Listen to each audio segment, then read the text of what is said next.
What's up, everyone? Welcome back to another episode of the Bodacious Rant with Burn and Rye. If oh my god, I can't talk right now. Our Abigail review is up. That's a non-spoiler review.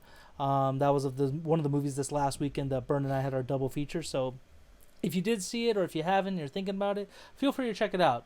We'd love to, keep you guys informed on all the good stuff. And speaking of informing us, we are going to be talking about another movie about some, declassified information in the military world, which is the latest Guy Ritchie film, The Ministry of Ungentlemanly Warfare, starring Henry Cavill, Henry Golding, Alex Pettyfer, Aisa Gonzalez, and a slew of other actors, which was like, it was almost like a trip down memory lane, just because there are some of these actors like, hey, I recognize you from something else, but also non-spoiler reviews. So if you haven't already, feel free to ring the bell for notifications or subscribe. And if you do like the video, feel free to press that thumbs up button. We really appreciate you guys for that. So this is essentially supposedly declassified files from World War II under Winston Churchill's classified documents where it's essentially like Inglorious Bastards and Man from U.N.C.L.E. essentially mixed together, where there was a crew of unsanctioned soldiers under the British government who were hired to try and cut off the supply to German U-boats that were crippling supply chains and not allowing the Americans to enter into the European theater. So, and being Guy Ritchie, he's definitely gotten, I feel like his films have really hit almost every year. The only one that was probably considered a flop was Operation Fortune with Jason Statham. I never got to see that, unfortunately. I know it's on TV now, so I probably could, but this is just another fun movie. Not only did we have Abigail, but this was another good one. Henry Cavill definitely plays a somewhat different character. Still a lot of fun. Henry Golding was great. Aisa Gonzalez just continues to be both brains and brawn, just an excellent actor all around. And yeah, like I said, I really liked it. I thought it was a fun little twist on World War II and that different side of it. What did you think of the movie, Bern? I think this movie was very entertaining. Coming into a Guy Ritchie movie, especially as a late, you don't know what you're gonna get, and I don't mean that in like a bad sense. I mean that in stylistically, his movies have been a little bit lately. Like he hasn't really leaned on the sensibilities of his earlier movies, like Snatch and Lock, Stock, or to a certain extent, The Gentleman, where it's very flashy, it's very like heightened. There's a lot of like witty dialogue being thrown back and forth. Lately it's been a little bit more toned down, with movies like The Covenant, Wrath of Man. So it's like, which version are we gonna get? And for this movie, it's kind of somewhere, I would say, like in the middle. It wasn't like too overtly serious, and nor was it like overtly witty in any sort of, like a little bit of a middle ground between those two things. And I thought it served the story pretty well. Although I do wish he had more of those little like abilities, especially with this particular cast of characters. I thought he could have had a little bit more fun on that side. But I guess, in terms of depicting a real, like, historical that happened, I guess maybe he wanted to tone that down a little bit. But as you mentioned, all the crew here is really cool and a lot of fun. Definitely has that sort of Inglorious Bastards vibe that you. I thought Henry Cavill was having a ton of fun in the role that he's in, and it's nice to see him cut loose a little bit, especially with a lot of the roles he plays, or he tends to plays a little bit more stoic. This one he was definitely having a little bit more fun with this one, so that was really cool to see. Alan Ritchson is great. I mean, he's been having a pretty good run as of late. A feature show on Amazon that he's been doing a really good job in. I thought he did a really good job here, but honestly, for me, I think the stars of this movie were actually Isa's and Babs Olsonmoken.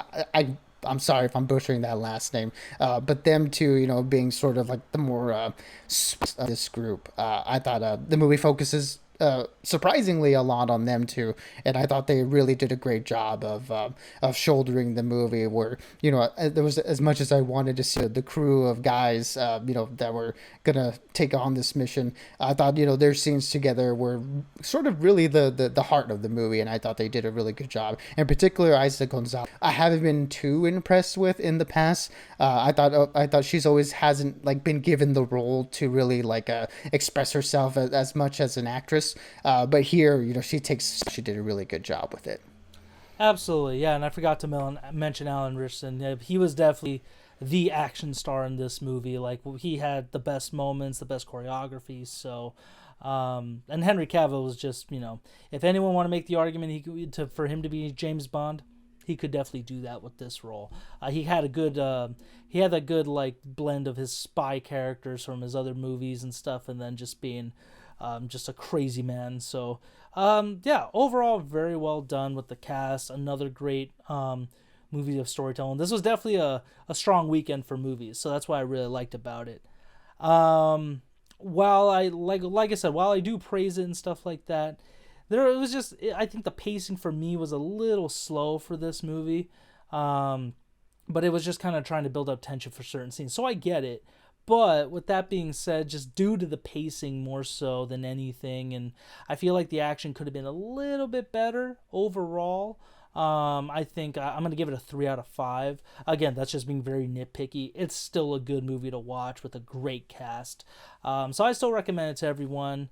Whether it be Dolby or regular, again, totally up to you. I think for me personally, I probably would see it again like on $5 Tuesday. Or I personally wouldn't mind seeing it in a regular theater. Yeah, I mean, I do agree. I think there is a certain section, I think particularly in the second act, where the movie does sort of drag a little bit. And it does feel like it loses a lot of momentum and energy, I think. And I think that's where maybe Guy Ritchie probably should have leaned into more of his wittier sensibilities to sort of keep the energy out. In the first half, it definitely had that in spades, and I think in the third act it brought that sort of energy back, which I did appreciate, that it sort of ended with a bang. And yeah, I do agree. Maybe the action could have been a little bit better. For me, there wasn't really like too much complaints there. It is very limited on action. I will say there's probably only 2 big sequences as far as my memory serves. But I thought they were well done enough for me to sort of like get that out of this movie. If someone's looking for just some good old Nazi killing, this one does certainly have that, and has some really cool scenes as well. And like you mentioned, in particular with Alan Richardson. So I thought, in terms of the action, I don't really have too many complaints there. But yeah, the pacing does suffer in the middle there. But I think it does kind of find its way back in the third act. The one thing for me though that did keep the momentum going, and that was Christopher Benstead's score for this movie.